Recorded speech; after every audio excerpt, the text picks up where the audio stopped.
to the first count of the information, Joseph Rosenbaum, we, the jury, find the defendant, Kyle H. Rittenhouse, not guilty. As to the second count of the information, Richard McGinnis, we, the jury, find the defendant, Kyle H. Rittenhouse, not guilty. As to the third count of the information, unknown male, we, the jury, find the defendant, Kyle H. Rittenhouse, not guilty. As to the fourth count of the information, Anthony Huber, we, the jury, find the defendant, Kyle H. Rittenhouse, not guilty. As to the fifth count of the information, Gage Grosskreutz, we, the jury, find the defendant, Kyle H. Rittenhouse, not guilty. Members of the jury, are these your unanimous verdicts? Good morning. So we are taking a look at the Rittenhouse verdict that came out on Friday, and we want to do something a little bit different this morning. We want to hear from you. What are your thoughts? Ben and I, we've spoken over the weekend, both a bit distraught about this verdict and what it means moving forward for individuals who are standing up for Black lives. But this morning, we want to hear from you. I believe we have the number in the chat. And if I'm not mistaken, I think I have it on my end here, 301-715-8592. You will need a meeting ID to get in, but all that information is in the chat.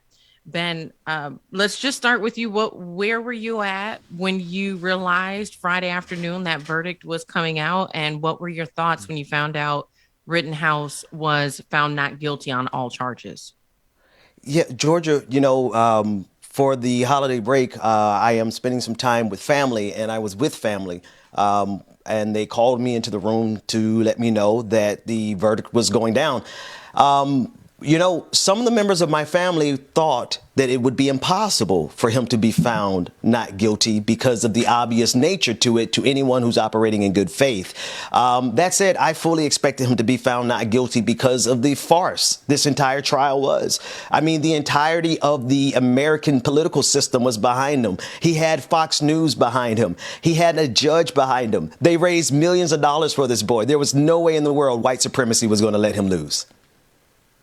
Well, and we've seen already individuals, the Proud Boys have went out and they've kind of guised their gathering under, anti-mask mandate laws. But it's no coincidence that these individuals started gathering the day of and the day after this verdict coming out. But, a lot of the commentary that we've heard discussed about this verdict is surrounding the concern about vigilantes feeling emboldened, feeling empowered to be able to go out there and take matters into their own hands.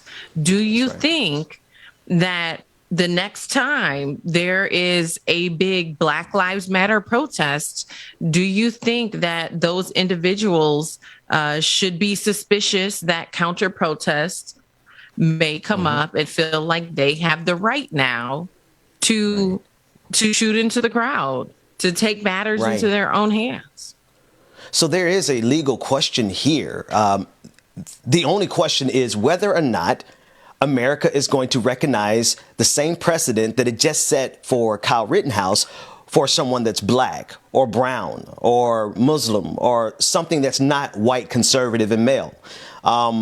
I don't think that we're going to be faced with that dilemma for real, because, of course, America is not going to allow Black people to do what Kyle Rittenhouse did. America doesn't work like that. It wasn't built like that. It was built to help mediocre white boys and men like Kyle Rittenhouse get off. So while the precedent suggests that in those kind of scenarios that you set up, the precedent suggests that whoever wins the firefight wins. Right? It says that if I fear for my life and you fear for your life, we both can open fire and whoever survives wins, and no one is charged with murder. But that's not how it's going to work out if you're Black. Again, 301-715-8592. We want to hear from you. I know for some of us in our community. This was a really frightening verdict that came out. For some folks, just simply sad to see the two families who are grieving not be able to get justice. Some people outraged. There's a variety of emotions that we're hearing from individuals just in response to this verdict. So we'd love to hear from you. 301-715-8592. You do need a meeting ID. All of that information should be in the comments below. But we'd love to have this conversation together about what this means moving forward in our country. Ben, for me, I go out a lot of the times and I live stream the protests that are happening, similar to the one that was happening in Kenosha for Jacob Blake. Let's remember how we got here. Jacob Blake, who was a father, was shot by police in Kenosha, Wisconsin, and people were standing up for him, for his family. Yes, he lived, but he was paralyzed. And in response to standing up and demanding justice for him, demanding that those officers who shot him and paralyzed him be held accountable, Kyle Rittenhouse took matters into his own hands.